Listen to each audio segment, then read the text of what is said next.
yang hadir kali ini, yang hadir itu yang kelihatan Pak Hussein, yang ada Pak ini yang tentu tidak lain para berilmi, menuntut ilmu. Walaupun sebenarnya saya pun juga masih belajar, ya. Jadi bukan pakar fikih yang paham sekali tentang masalah kurban. Saya juga belajar juga, baca-baca buku, baca-baca kitab.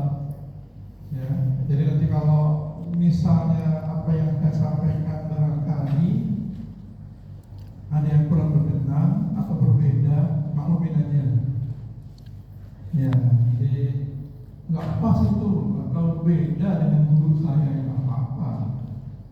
Jadi fikihnya ada 4, Hanafi, kemudian Maliki, Syafi'i dan Hambali. Itu yang populer, walaupun nanti juga ada yang lain fikihnya. Ya. Jadi kalau misalnya nanti apa yang saya sampaikan barangkali kurang berkenan, tidak sesuai itu, ya harap maklum. Ya, sudah halal. Inna Allah katamal ihsana ala kulli syai'.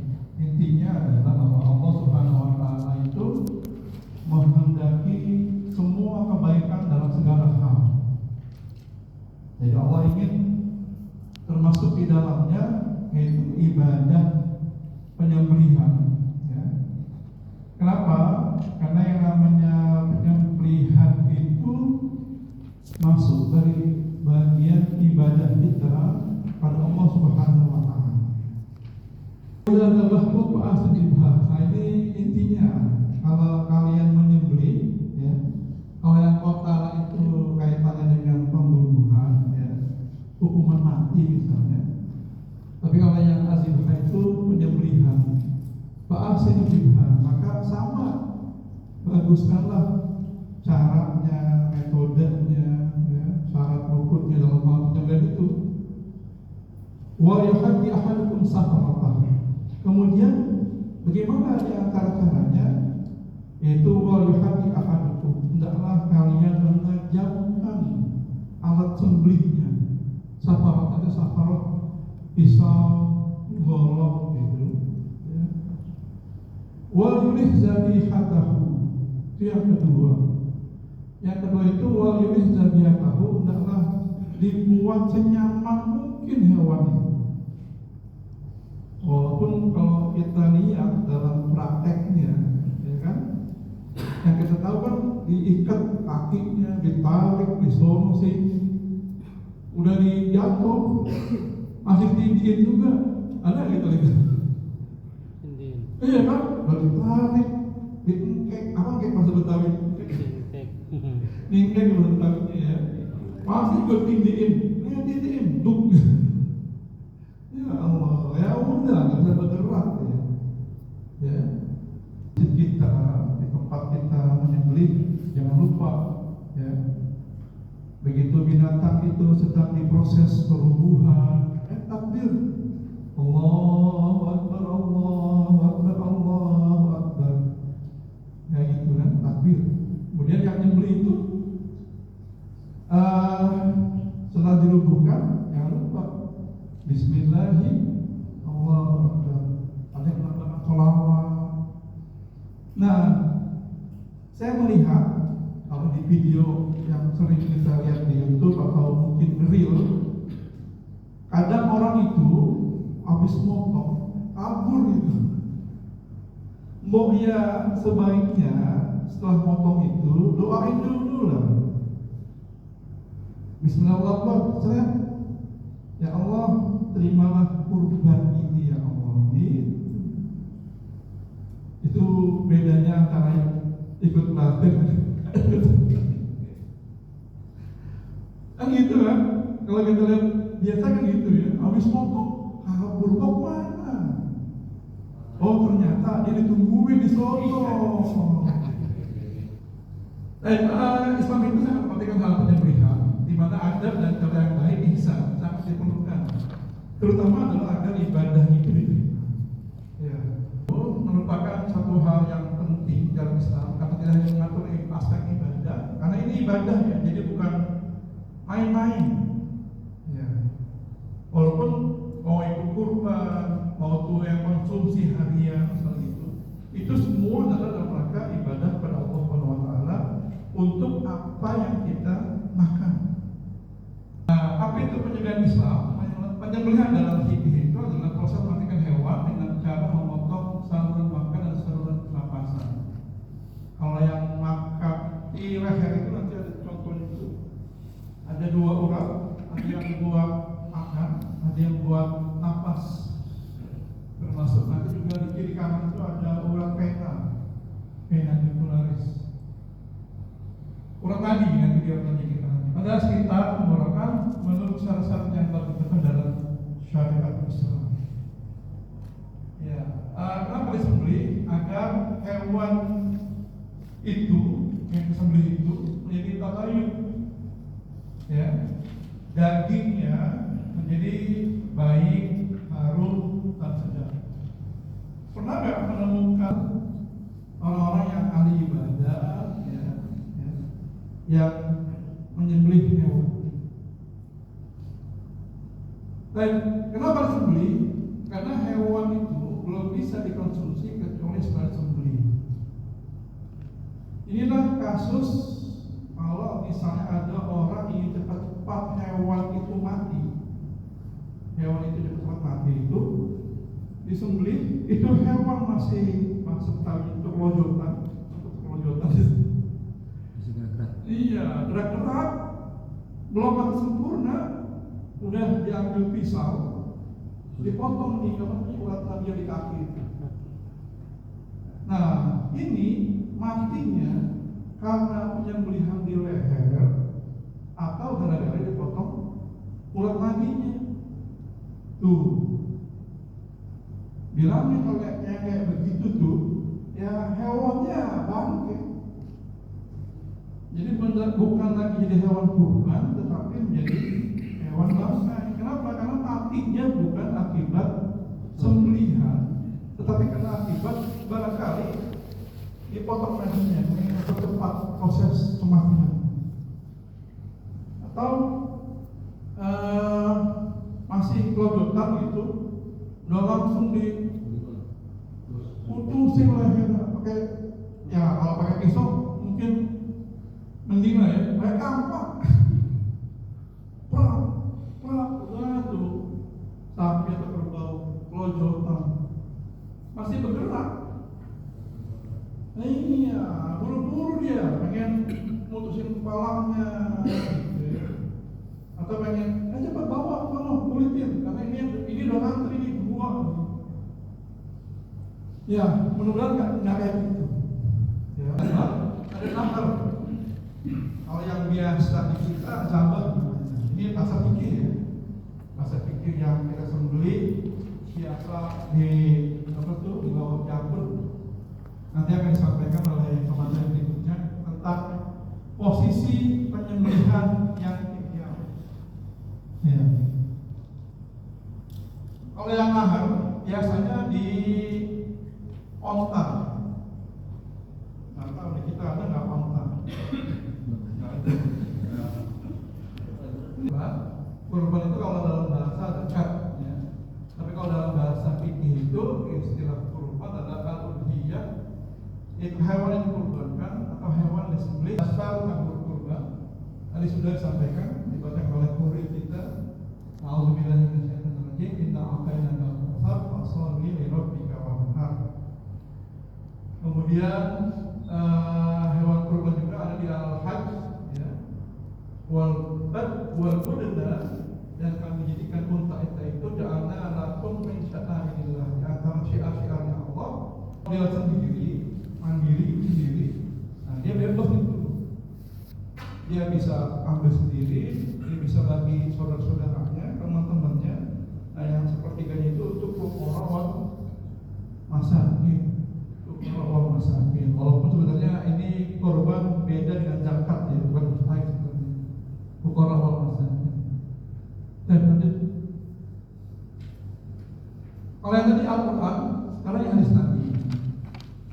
Ini hadisnya Aisyah dari istrinya Rasulullah Aisyah, bahwa tidak ada amal yang lebih baik pada hari Idul Adha itu kecuali dia menyembelih hewan kurban min hiraqatin dam, daripada mengalirkan darah. Kenapa? La ya'ti yaumal qiyamah bi quruniha. Hewan yang kita kurbankan, kalau kita pernah kurban kambing, sapi, nanti di yaumul qiyamah itu kendaraan kita. Jadi kalau sekarang kita punya motor, punya mobil gitu, nah itu di sana ya itu kita naik kendaraan hewan kurban kita. Makanya kenapa dianjurkan kurban hewan yang sebaik-baiknya. Kalau di dunia aja kita pengen punya kendaraan yang bagus, masa di sana yang pincang. Nah iya, di dunia aja kita pengen punya kendaraan yang bagus, motor bagus, mobil bagus. Di sana masih kayak binatang yang murah, yang akhir, yang udah gak laku dijual. Enggak, dan yang paling bagus, paling bagus ini yang saya beli. Kita kurbankan itu dengan tanduknya, wasnafiha, bulunya, wa'ashariha, ya, kukunya. Wa yadam alakum man Allah Jalla Jalla qabla an yaqa'ala artifatibu biha nafsa. Maka bersihkan jiwamu dengan ibadah kurban. Jadi hadis ini ya juga patokan menjadi dasar tentang pelaksanaan ibadah kurban yang harus kita laksanakan ya. Kenapa? Karena sunnah Nabi, dan nanti dia akan datang menjemput kita.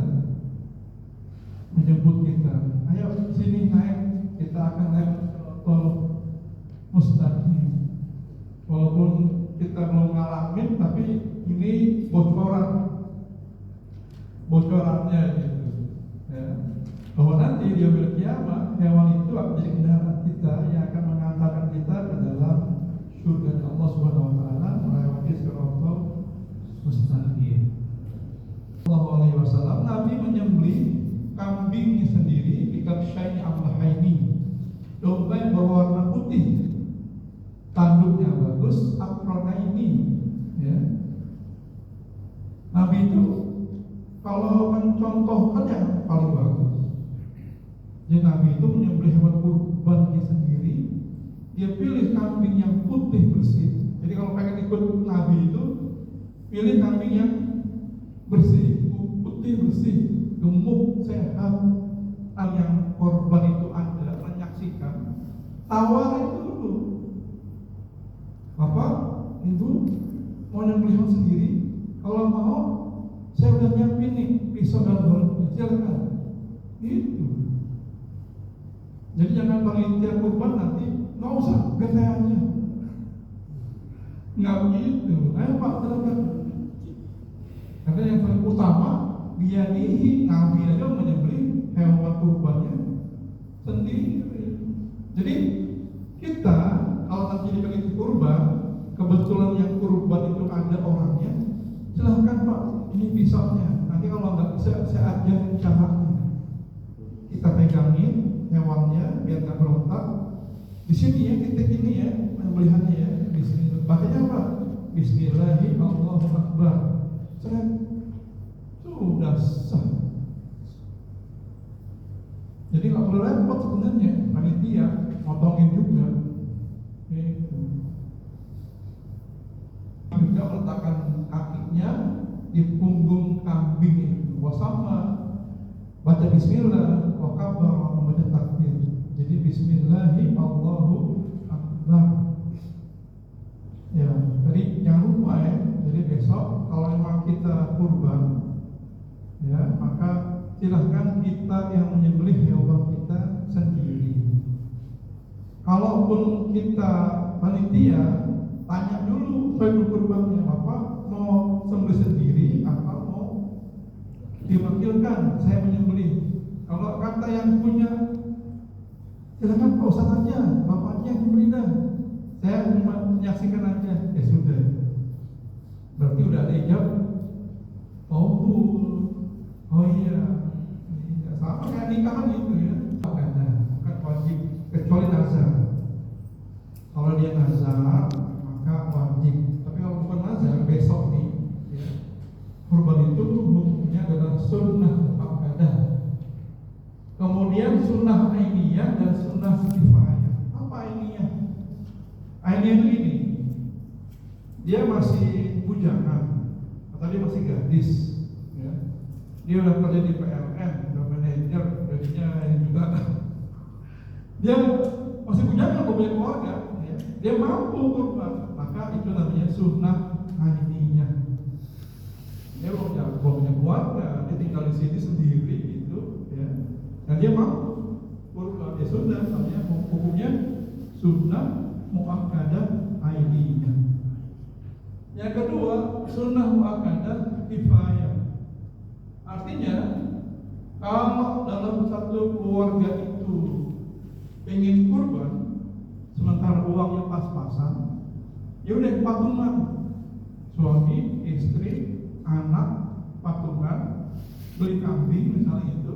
Tetapi nanti pada saat penyembelihan, siapa namanya? Namanya suaminya, ya udah Pak Ahmad. Berarti istrinya itu nggak bisa kalau kambing. Jadi dia namanya kifayah, menggugurkan kesunahan dalam keluarga itu untuk bisa melaksanakan ibadah kurban. Jadi boleh dalam satu keluarga yang kurban bapaknya aja. Tahun ini bapaknya, tahun besok istrinya, tahun besok anaknya. Tapi kalau misalnya semuanya mampu, bapaknya sendiri, istrinya sendiri, anaknya sendiri, 3 ekor dalam keluarga, ya alhamdulillah. Berarti ainiyah, sunnah ainiyah. Dan dasarnya mana? Salah subhunna alaiya faraid wa hunna lakum tatawwu. Kata Rasulullah itu ada 3 yang wajib bagi saya, tapi buat umatnya enggak. Buat Nabi wajib, buat umatnya boleh atau tidak, nggak apa-apa, silahkan masuk. Yang pertama adalah an-nahr, kurban. Nabi itu wajib. Merdeka, balik, berakal, mampu untuk berkurban. Ya. Jadi usahakan pilihlah hewan kurban yang sempurna. Jadi kalau nanti kita jadi panitia, datang hewan orang yang kering, Pak, ini dia mau kurban nih, lihat dulu fisiknya, cacat, kembalikan, nggak bisa jadi hewan kurban, gitu. Mohon maaf ya, nggak apa-apa, balikin aja. Ya, jadi nggak usah pakai udah sungkan. Gitu. Ini kalau lihat dari fisiknya cacat, ya, sudah kembalikan. Kalau mau 7 orang. Nah, tapi kambing itu 1 orang dalam 1 keluarga, ya, pahalanya bisa dapat sekeluarga itu. Ya. Jadi yang tadi saya sudah sampaikan itu, ya. Jadi 7 namanya suaminya, tapi nanti pahala kurban itu istrinya dapat, anaknya juga dapat. Tapi tetap begitu pada saat ingin menyembelih, saya akan menyembelih hewan kurban ini atas nama Pak Ahmad. Bismillah, Allahu Akbar. Gitu. Saya lanjut ini dia. Ini dia. Dasarnya kadang orang ini. Jadi kadang orang dasar itu Allahumma taqabbal min Muhammad wa ali Muhammad. Ya Allah, terimalah hewan kurban ini dari Nabi Muhammad wa ali Muhammad. Nah, niatnya satu Nabi, tapi keluarnya dapat gitu pahalanya. Jadi yang diniatkan 1 orang, tetapi untuk pahala kebaikan itu 1 keluarga mendapat semua. Coba keluarga Nabi Muhammad kan banyak, luar biasa. Yang menyembelih adalah orang yang berkurbannya, jangan kasih orang lain. Kalau kita jadi panitia, orangnya ada, tolong kasih. Bapak, Ibu, ini hewan kurbannya. Iya, itu punya saya. Bapak mau nyembelih sendiri atau diwakilkan? Kalau dia bilang, saya mau berangkat Pak Ustaz, Ustaz mau nyembelih sendiri. Alhamdulillah. Ayo sini. Ini sudah kami luluhkan, ayo potong. Nah, tapi kalau mungkin ada sempit tempatnya, ya udahlah. Depannya juga boleh. Baik, ini lanjut. Ya, ini tidak menzolimi. Tadi itu yang saya bilang, jangan habis nyembelih langsung kabur, atau habis nyembelih dipotong urat nabinya. Harus dipastikan hewan itu meninggal mati karena sembelihan, dan biarkan dia meregang nyawa sampai mati secara sempurna. Jangan masih bergerak, bacok geraknya, putusin palanya. Ya Allah, jangan ya. Ya, pada saat kemarin silakan. Kita bakal nyembelih lagi. Tempat materi. Ini tapi enggak. Assalamualaikum warahmatullahi wabarakatuh. Muhammad bin Abdullah wa ala alihi wa sahbihi wa man wala. La haula wa la quwwata illa billah. Ba'da rabbi shrah li sadri wa yassir li amri wa hlul 'uqdatam min lisani yafqahu qawli bi rahmatika ya arhamar rahimin. Sama-sama kita hormati segenap panitia yang namanya tidak bisa disebutkan ini karena nggak dikasih catatan cara yang baik seorang eksekutor. Sedikit sejarah tentang Juleha ya. Ini didirikan oleh Ustadz Ali Subarkah dan Ustadz Ismail Huda pada saat haul orang soleh. Makanya alhamdulillah di tempat yang baik, pada acara yang baik, alhamdulillah organisasi ini bisa berjalan dengan baik dan bermanfaat untuk masyarakat. Tujuannya ialah untuk mengkampanyekan sembelih halal dengan target penyembelihan ihsan, kemudian kemandirian dalam pelaksanaan kurban, dan juga pengembangan profesi atau usaha. Nah, di sini ada 3 tahapan ya dalam penyembelihan. Pertama pra, kemudian ketika menyembelih, dan sesudah sembelih. Iya, mohon maaf saya langsung agak cepat saja. Materi sudah diberikan kan ya? Ya, nanti bisa dimutolaah, dibaca-baca lagi di rumah. Ini tidak secara detail saya sampaikan, tapi inti-intinya insya Allah akan saya salurkan. Ada pra-nya, yaitu nanti ada syarat hewan kurban, kemudian kunci utama dalam penyembelihan, lalu 5 prinsip keserawan. Lalu ketika 3 kunci utama dalam penyembelihan ya, yang pertama tempat, lalu petugas, kemudian peralatan. Ini yang perlu kita perhatikan. Tempatnya harus sesuai dengan aturannya. Jangan menyembelih itu sembarangan. Banyak kita masih menyembelih di gang-gang yang mungkin itu tidak sesuai dengan aturan. Akhirnya rawan terjadi keseliweran, rawan terjadi kecelakaan dan lain sebagainya. Terus kompetensinya juga ya, petugasnya harus benar-benar dia yang mengerti. Lalu ada yang mengikuti. 5 prinsip dalam kesejahteraan hewan. Jadi hewan juga Pak memerlukan kesejahteraan. Kalau kita kan perlu kesejahteraan lewat apa kita Pak? Lewat ini apa Pak? Makannya saja tidak diberikan. Ini untuk mempermudah serta memperlancar nanti ketika penyembelihan. Jangan sampai ketika disembelih masih keluar hijau-hijauan. Oke? Lalu bebas dari rasa tidak nyaman ketika handlingnya. Makanya nanti ada teknik bagaimana menghandling, menjatuhkan hewan itu dengan lebih baik. Memang semua beresiko. Cara yang seperti dulu gaplok dijatuhin itu beresiko. Ya, ini sekarang beresiko juga. Tapi kita ambil yang akhafud darain, yang paling sedikit madorotnya. Lalu bebas dari rasa sakit. Ketika hewan-hewan itu sakit, bagaimana cara penanggulangannya? Di antaranya ialah ada hewan yang terluka, itu dia diakhirkan penyembelihannya. Kemudian di hak-hak yang perlu untuk kita berikan. Ketika ada hak hewan, berarti kewajiban kita untuk berikannya. Lalu bebas untuk mengekspresikan perilakunya. Hewan jangan terlalu kekang. Kalau kita melihat kambing sering naikin satu dengan yang lainnya, berarti dia masih punya hak untuk mengekspresikan dirinya. Biarkan, dan itu juga tanda saya juga syarat hewan kurban. Pertama, cukup umur kalau unta 5 tahun ke atas. kambing, sapi, kerbau 2 tahun ke atas, domba 1 tahun ke atas. Caranya gimana? Ketika kita menjadi panitia kurban, kita diamanahkan untuk beli hewan kurban. Yang pertama kita lihat fisiknya, oh sepertinya bagus nih. Kemudian langkah kedua ialah tanya umurnya.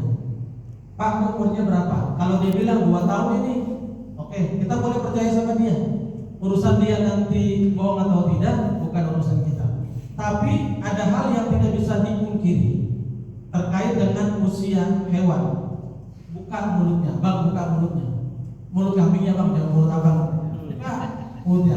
Lihat tuh posisi giginya. Gigi hewan tuh sama kayak kita. Jadi ada gigi susu pertama dari tubuh, berdaging dan tidak kurus. Ya. Ini saya pernah alami nih, ekornya terpotong. Kok bisa? Betul. Ketika lagi ditarik, buntut sapi bagian yang ada bulunya copot, Pak.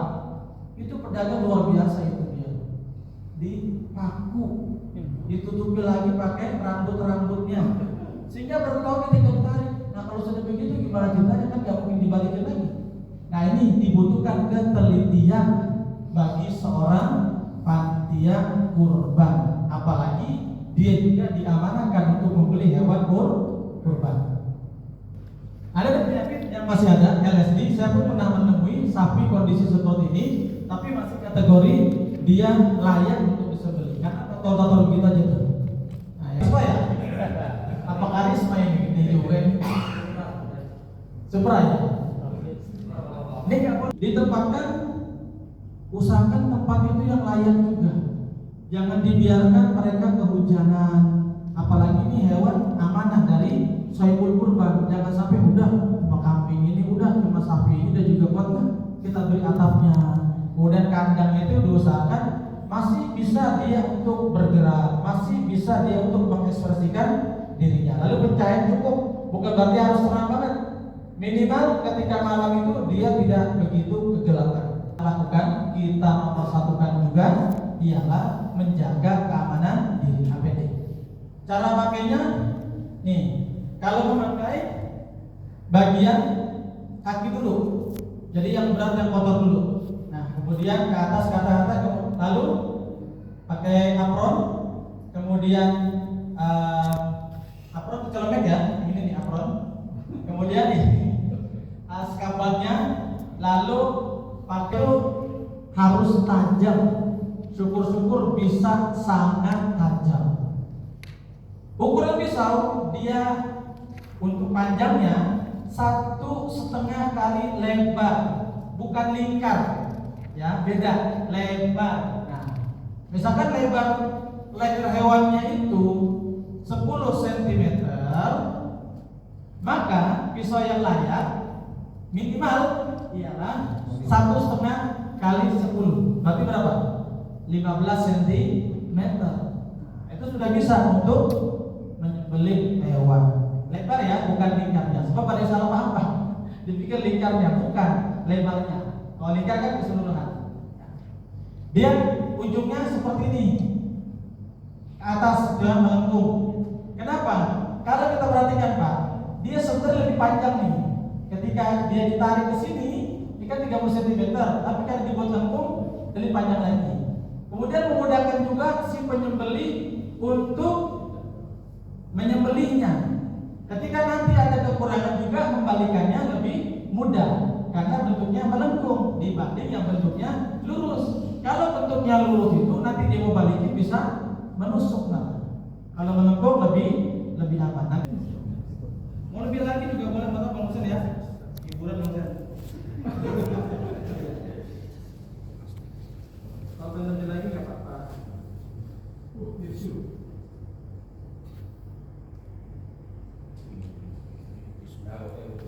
Masya Allah. Jangan tanya harga episode Pak ya. Nah, pisau itu nggak mesti mahal Pak. Yang penting awet. Oh ya makasih. Kau perhatian banget sih Mas. Nggak mesti mahal, yang penting dia. Oke. Yang penting dia itu bisa berfungsi dengan baik ya. Ini saya ambil contoh pisau ya. Dia di Bapak harus cek dulu sebelum potong. Setiap ekor Bapak mau potong harus dicek ketajamannya. Sedep Pak ya. Kalau belakangnya nggak mungkin pakai ini, pakai kertas, pakai tisu ya kan? Iya. Pakai ini Pak, kuku. Ketika di kuku itu udah lancip, tajam ya.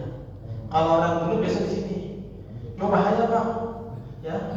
Lagi kertas gini bocah lewat ya, kayak kita yang kepotong, iya gitu. Ini murah. Kalau Bapak pengen di BPU banyak itu Pak ya. Iya. Ini sudah saya tes di sapi. Itu ukuran sapinya 500 kiloan ya di RPH Cilangkap dan langsung jebol. 7 ekor sapi masih hayu aja, sapinya udah habis, pisaunya masih ada. Iya. Iklan. Lanjut Pak ya. Oke. Lalu kasih penyembelihan. Merupakan dia dua orang-orang yang membantu, yang menarik tambangnya, megangin kepalanya. Lalu kemudian juga ada sohibul kurban. Nah, bagi panitia ketika misalkan sapi ketiga atas nama pulang, panggil mereka, diminta untuk mendekat. Karena di antara kesunahan kurban, kan mereka nyembelih sendiri. Kalau nggak mampu, maka menyaksikan penyembelihannya. Begitu. Dipanggil. Malah ada satu tempat mereka disediakan kursi, Pak. Ya, untuk melihat penyembelihan hewan. Kenapa sih mereka disunahkan untuk melihat penyembelihan? Karena kalau dari sisi tasawuf, ketika hewan itu disembelih, Pak, itu si pengkurban, sohibul kurban maksudnya, dia diusahakan juga, ya Allah, dengan disembelihnya hewan ini, saya sembelih juga naluri kebinatangan yang ada dalam diri saya. Jadi ada nilai seperti itu. Nah, nih, ya. Jangan kambing kan bisa pakai kupingnya panjang. Kalau sapi pakai bahan kain, ya begitu. Jadi ditutup matanya, bukan aliran darahnya ketika keluar. Masih banyak yang salah di antara kita. Oke. Nah, ini bisa dilihat bentuk-bentuknya. Tampung darah ataupun limbah itu jangan dibiarkan terbuka.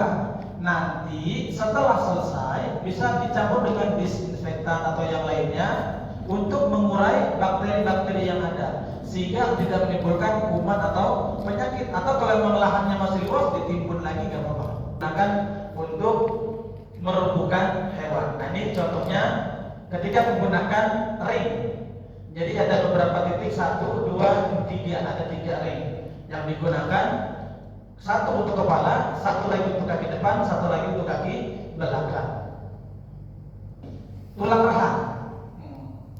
Ketemu nanti dia pas di bawah jakun pada posisi antara C1 sampai C3. Apa tuh C1 sampai C3? Nah, di sini Pak. Jadi di mana posisi kita menyembelih? Ini ada hukum. Bisa terlihat di sana?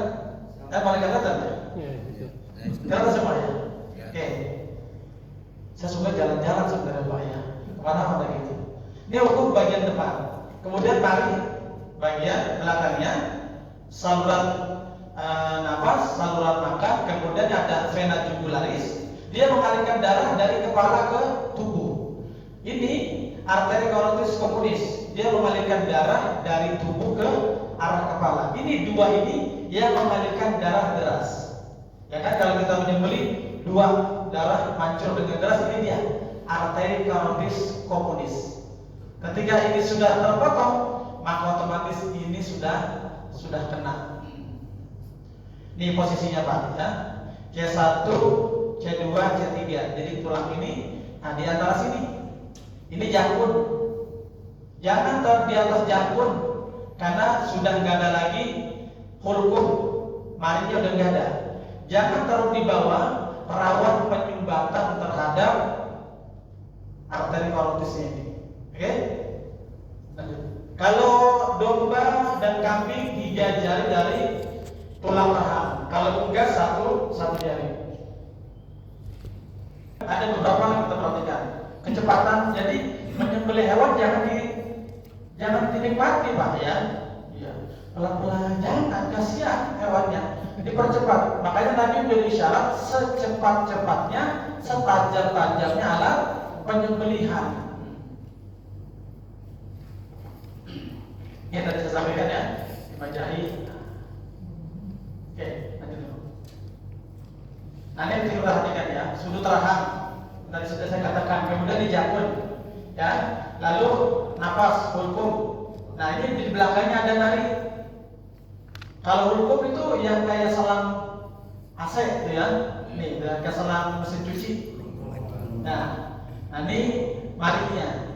Nah, ini tadi vena jugularisnya mengalirkan dari darah dari kepala ke tubuh nih yang biru. Kemudian ini arteri carotis communis yang mengalirkan darah dari tubuh ke kepala. Oke. Nah ini yang dalam C1 ini saja. C1, C2, C3. Kita potong di antara ini nanti jakun. Diraba dulu Pak, nanti posisi jakunnya di mana? Nah, emang bisa teraba? Bisa. Ketika peregangan itu sempurna, sangat terlihat. Bisa kita raba ke jakun. Kita bisa pegangkan jakun kita? Coba rasain Pak. Ayo lanjut. Nah ini penjelasan yang diperbolehkan ya. Dia menusuk langsung ke jantung hewan. Ini yang boleh. Nah itu yang boleh. Nah posisinya tuh Pak. Ini. Jadi pas antara C1 sampai C3. Kemudian hukum pendapat ulama terkait dengan terputusnya saluran-saluran. Kalau menurut MUI yang abdol terputus semuanya, hulkumnya, narinya dan wadajennya. Kalau menurut mazhab Syafi'i, ini Pak kita salut dengan para imam mazhab Syafi'i. Hulkum mari saja terputus itu sudah cukup. Berarti tidak ada dua aliran darah yang mengalir. Coba bayangkan, ketika kita itu pendapat mazhab yang lain, katakanlah mazhab Maliki, harus terputus dua wadajen. Kalau nanti ketika kita sembelih ternyata pisaunya kurang tajam atau terjadi kecelakaan lalu tidak terpotong duanya ini, maka itu terpaksa jadi bangkai Pak. Tapi kita itu mazhab Syafi'i, hukum mari saja terputus, maka itu sudah cukup. Meskipun kalau afdalnya itu dan mempercepat kematian, ini karopis ini terputus. Kalau terputus saja nggak sah, sudah jelas. Mati saja juga nggak sah. Banyak ulama berpendapat dua wadajen ini, arterinya ini. Sebab ketika dua darah itu mengalir dengan deras, itu akan mempercepat kematiannya. Pernah nggak Pak melihat penyaksian hewan itu, lalu matinya lama, ngorok dia, ya gitu. Nah berarti ada saluran yang belum terputus gitu. Terus, nah ini sudah lihat. Arterinya meskipun sah secara mazhab Syafi'i. Nah ini tindakan koreksi. Ketika nanti ada saluran yang tidak terputus atau tersumbat, maka itu boleh untuk dikoreksi. Artinya dipotong bagian tersumbatnya saja. Tidak perlu disembelih ulang, dipotong bagian yang tersumbatnya. Itu pun secara aturannya memotongnya itu ke arah luar. Meskipun nanti saya ada contohnya dia potongnya ke dalam, yang penting sih terpotong, dikoreksi dia itu. Dan kalau ingin mengoreksi, jangan langsung melakukan tindakan sendiri. Panggil dulu panitia, panggil dulu sohibul kurban. Pak, tolong saksikan ya, ini ada yang tersumbat ya. Kita harus koreksi agar dia cepat mati. Begitu, boleh. Itu halal. Dan saya ingatkan ketika nanti ketika kita menyembelih, lalu kemudian dua aliran darah sedang mengalir deras, jangan sekali-kali ditutup Pak. Ditutup pakai koran lah, pakai kardus lah, daun pisang lah, daun talas lah. Iya, biarkan. Semakin deras dia mengalir, semakin bagus nanti kualitas dagingnya, semakin cepat dia matinya. Kalau yang bagian kepala bilang, ya entar saya kena darah, ya resiko pegangin kepala. Kalau nggak mau kena darah, pegangin buntut. Nah, resikonya kena natokai. Ya, nah ini contoh dengan koreksi, boleh lihat. Saya mau jadi salah buat minum aja Pak.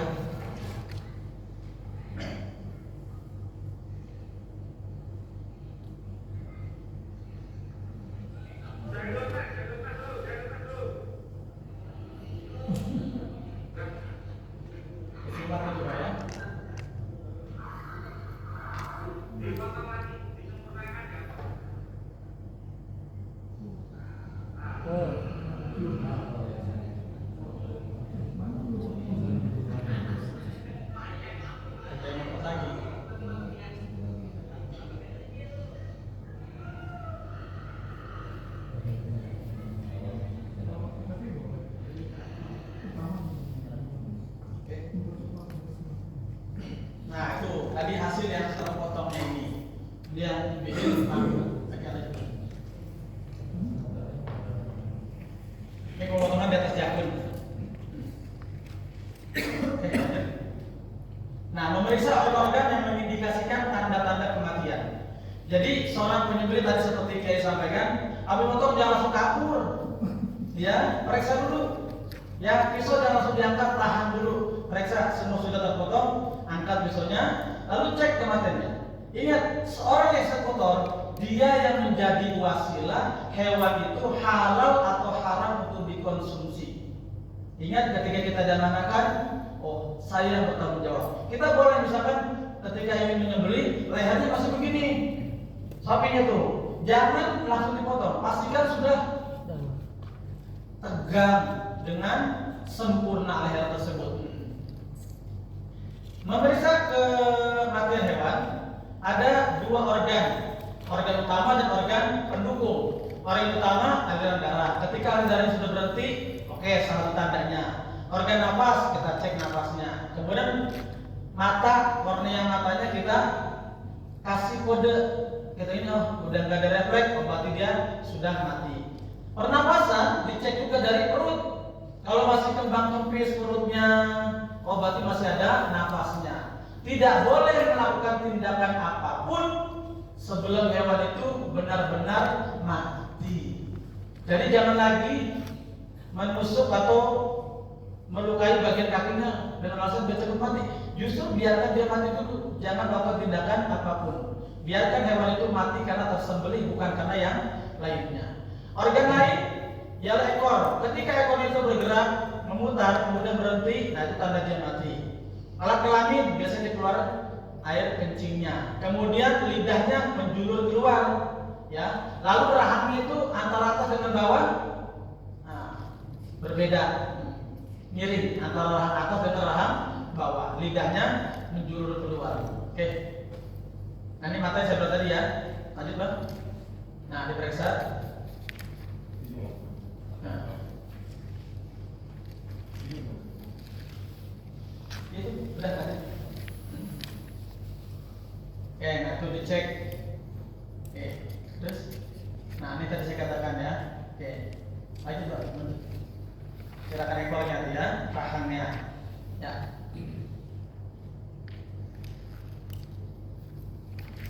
Oke, terus. Nah, ketika semua sudah dicek, nyata memang tanda-tandanya sudah ada, bisa dipastikan hewan itu sudah mati. Ketika sudah mati, baru silakan ya diangkut ke tempat penyesetan dan lain sebagainya. Nanti pak, itu yang boleh dilakukan, lain yang boleh dilakukan.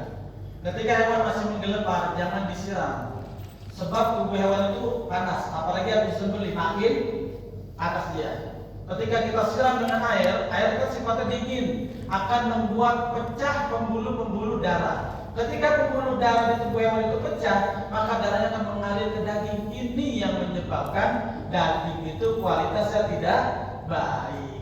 Gitu.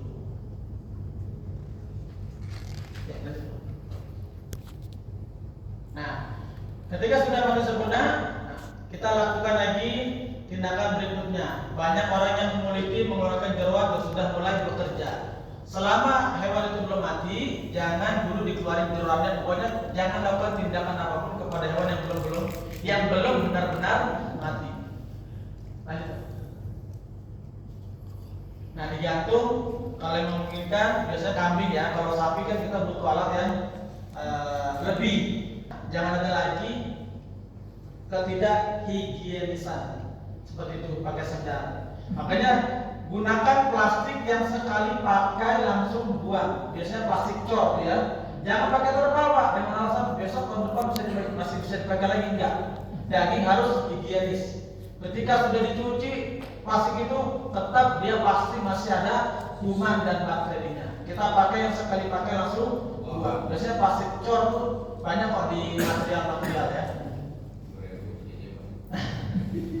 Kalau dulu dia di plastik terpisah, plastik seperti ini ya. Nah, di plastik seperti ini masukin jeroan. Jeroan ada dua macam, jeroan merah, hati, kemudian jantung itu jeroan merah, itu dipisahkan. Jeroan hijau seperti babat dipisahkan juga, ada dua kantong, baru bisa dicampur dengan kantong plastik yang berisi daging dan tulang. Nah, apa yang dilakukan ketika sudah dapat daging kurban? Apa Pak? Nih, boleh langsung direbus tanpa dicuci, nggak apa-apa. Masukkan ke dalam kulkas selama 24 jam, kemudian dibekukan. Daging disimpan sesuai dengan ukurannya dan dipotong-potong sesuai dengan nanti kebutuhan masaknya. Jadi jangan langsung secara besar gitu dimasukin kulkas, nggak dipotong-potong dulu. Misalkan nanti pengen direndam, udah potong seukuran rendang, pengen dijam. Jadi setelah disembelih, dikulitin, daging itu diproses, nggak boleh lebih dari 6 jam.